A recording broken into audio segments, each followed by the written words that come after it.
होना ये बहुत ज़्यादा लोग इसको देख रहे हैं। अब आप आंकड़े देख लीजिए, पिछले 5-7 सालों में ईडी का जो एक्शन हुआ है, सो कॉल्ड एक्शन, ये 95% उन लोगों के ऊपर है जो केंद्र सरकार के खिलाफ में हैं।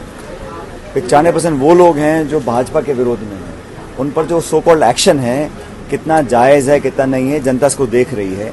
लेकिन ये बात बिल्कुल सच है कि चुनाव से ठीक पहले इस प्रकार की कार्रवाई जब होती है तो बड़े सवाल उठते हैं कि मंशा क्या है, ऑब्जेक्टिव क्या है, ये इन्वेस्टिगेटिव एजेंसी है या एक सरकार का एक जरिया है दबाव बनाने का, प्रेशर क्रिएट करने का। लगातार जो विपक्ष के नेताओं के ऊपर केसेस हो रहे हैं, छापे पड़ रहे हैं, रेड्स हो रही हैं, इनकम टैक्स की, सीबीआई की, ईडी की, ये कहीं ना कहीं सवाल को जन्म देते हैं कि ये हो क्यों रहा है चुनाव से ठीक पहले, और विशेष रूप से अपराधियों के मतलब विरोधियों के ऊपर। जो सत्ता से जुड़े लोग हैं उन पे कभी कोई जांच नहीं होती, कोई छापे नहीं मारे जाते, कोई नोटिस नहीं मिलता उनको। तो ये बड़ा एक मुझे लगता है पब्लिक से संज्ञान ले रही है। अब कानून के दायरे में रहकर क्या परिणाम निकलेंगे मैं नहीं जानता हूँ, लेकिन परसेप्शन ये बना हुआ है कि केंद्र सरकार पूरी ताकतों का इस्तेमाल कर दबाव बनाकर विरोधियों को सबक सिखाने के मूड में है। लेकिन पब्लिक जो मतदाता है सब बातों को समझता है, और मुझे लग रहा है कि 2024 में सही निर्णय पब्लिक लेगी इस देश की। अच्छा, एक आपके भाषणों में एक चीज आ रही है कि हिंदू मुस्लिम मंदिर मस्जिद, अयोध्या, पाकिस्तान जैसी बातें जो हो रही है, क्या आपको लगता है कि भाजपा जो है, मैं तो ऐसा मानता हूँ कि भारतीय जनता पार्टी को इस देश के लोगों ने पूर्ण बहुमत की 2 सरकारें बनाकर दी, 14 में और 19 में। अब इन 9.5 सालों में जो उनकी रिपोर्ट कार्ड है उस पर चर्चा करने का मैं समझता हूँ उनके नेता नहीं चाहते हैं। वो हमेशा विवादित मुद्दों को ही प्रासंगिक रखना चाहते हैं। ये एक पुरानी रणनीति है भारतीय जनता पार्टी की।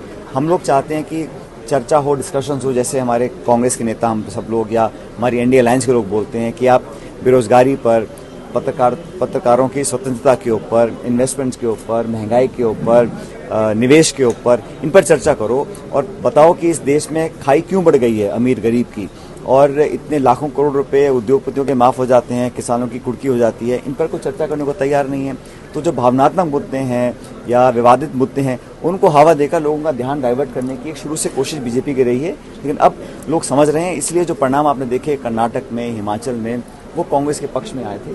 और जो आने वाले विधानसभा चुनाव हैं इस पर भी मुझे लगता है जनता हमको अपनी मोहर लगाएगी और कांग्रेस पार्टी को विजयी बनाएगी। ईडी की कार्रवाई को लेकर कांग्रेस पहले अपना विरोध जता चुकी है, दिल्ली के अंदर सशक्त विरोध जताया गया। क्या इस तरह का फिर कोई विरोध जैसी कोई बात? देखो, हम लोग तो जो गलत है उसको गलत बोलना पड़ेगा, और अगर सरकारी एजेंसीज इस प्रकार की कार्रवाई करती हैं जो पूर्ण रूप से राजनीति से प्रेरित हैं तो उस पर हम लोग उसका पूरा विरोध भी करते रहेंगे। पहले भी किया है हम लोगों ने, और मुझे लग रहा है कि इस देश के लोग ये जानना चाहते हैं कि ये जो तमाम कार्रवाई है ये सिर्फ विरोधी नेताओं के ऊपर ही क्यों होती है, और इसमें कोई तेरा मेरा नहीं है। इसमें तो पूरे देश में जहाँ जहाँ लोग जो केंद्र सरकार के विरोध में बोलते हैं उसका विरोध उस पर दबाव डालने की एक कोशिश केंद्र सरकार करती है। चुनाव आते आते जो है मुआवजों पर भी विरोध प्रदर्शन होने लगे हैं।